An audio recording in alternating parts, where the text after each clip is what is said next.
Hi guys! Tara magluto tayo ng chicken tocino. At ito nga pala ang aking extra income dito sa UAE.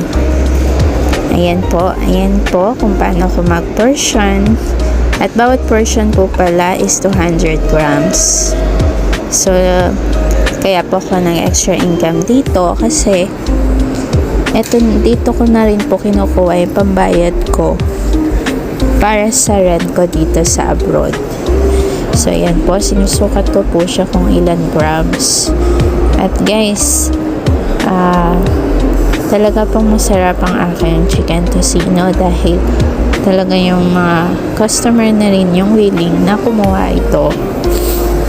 Dahil nga, madaling lutuin at mapabaon talaga nila sa araw-araw na pagtatrabaho.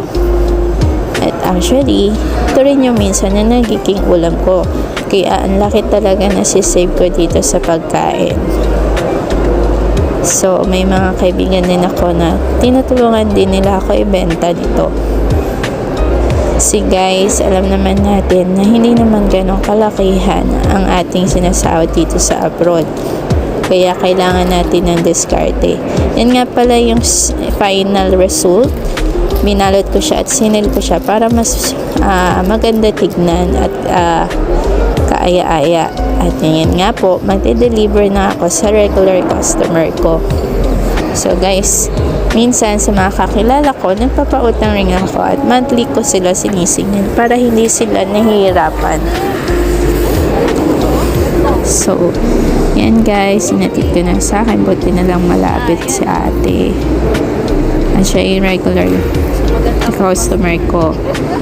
Lagi siyang kumukuha sa akin kasi masarap nga daw ang tapa, masarap ang tocino, at masarap din ang longganisa. So, syempre guys, may halang pagmamahal yan. So, ayan po ang diskarte ko sa pagiging masipag na din sa bilang OFW para dagdag income na rin. At the same time, makatulog din ako. Yan yung tapa. Sige po. See you next time.